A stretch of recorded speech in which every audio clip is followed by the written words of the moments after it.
Bidar doctor ರವಿಸ್ವಾಮಿ ಜನ್ಮದಿನಾಚರಣೆಯ ಅಂಗವಾಗಿ ರೋಗಿಗಳಿಗೆ ಹಣ್ಣು ಹಂಪಲು ವಿತರಣೆ. ಕನ್ನಡ ಸೇನೆ ಕರ್ನಾಟಕ ರಾಜ್ಯ ಉಪಾಧ್ಯಕ್ಷರಾದ ಸಾಮಾಜಿಕ ಹೋರಾಟಗಾರ ಯುವಕರ ಆಶಾ ಕಿರಣ ಡಾಕ್ಟರ್ ರವಿಸ್ವಾಮಿ ನಿರಣರವರ ಜನ್ಮದಿನದ ಪ್ರಯುಕ್ತ ಬಡ ಜನರಿಗೆ ಹಾಗೂ ರೋಗಿಗಳಿಗೆ ಸರ್ಕಾರಿ ಆಸ್ಪತ್ರೆಯಲ್ಲಿ ಹಣ್ಣು ಹಂಪಲುಗಳನ್ನು ಕನ್ನಡ ಸೇನೆ ಕರ್ನಾಟಕದ ವತಿಯಿಂದ ವಿತರಣೆ ಮಾಡಲಾಯಿತು. ನಂತರ ಮಾತನಾಡಿದ ಚಿಟಗುಪ್ಪ ತಾಲೂಕು ಅಧ್ಯಕ್ಷರಾದ ಪವನ್ ಪೂಜಾರಿ, ಕನ್ನಡ ಸೇನೆ ಕರ್ನಾಟಕವು ಕರ್ನಾಟಕ ರಾಜ್ಯದೆಲ್ಲೆಡೆ ಹಾಗೂ ಬೀದರ್ ಜಿಲ್ಲೆಯಲ್ಲೂ ಕೂಡ ತುಂಬಾ ಒಳ್ಳೆಯ ಕೆಲಸ ಮಾಡುತ್ತಾ ಬಂದಿರುತ್ತಾರೆ. ಇವರ ಕೊಡುಗೆಯು ಬಹಳ ಸ್ಫೂರ್ತಿದಾಯಕವಾಗಿದ್ದು, ಈ ಸಂಘಟನೆಯು ರಾಜ್ಯದಲ್ಲಿ ಅತಿ ಉತ್ತಮ ನೆಲ ಜಲ ಭಾಷಿ ಬಡ ಜನರ ಬಗ್ಗೆ ವಿಶೇಷ ಕಾಳಜಿ ವಹಿಸಿ ಕಾರ್ಯ ಮಾಡುತ್ತಿದೆ ಎಂದು ತಿಳಿಸಿದರು.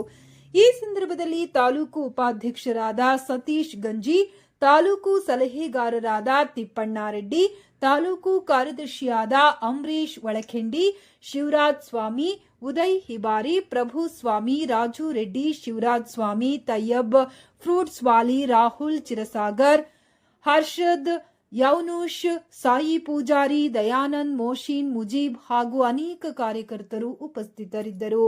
ವರದಿ ಶ್ರೀಮಂತರಾವ್ ಇಂಚೂರಿ, ನ್ಯೂಸ್ 25 ಬೀದರ್. ಸದಾ ಕೃಪೆ ಆಶೀರ್ವಾದ ಇರಲಿ ಅಂತ ಆ ದೇವರಲ್ಲಿ ಕಳಕಳಿ ಪ್ರಾರ್ಥನೆ ಮಾಡುತ್ತೇನೆ. ಕನ್ನಡ ಸೇನೆಗೆ, ಕನ್ನಡ ಸೇನೆಗೆ, ಡಾಕ್ಟರ್ ರವಿಸ್ವಾಮಿ ನಿರಣರವರಿಗೆ.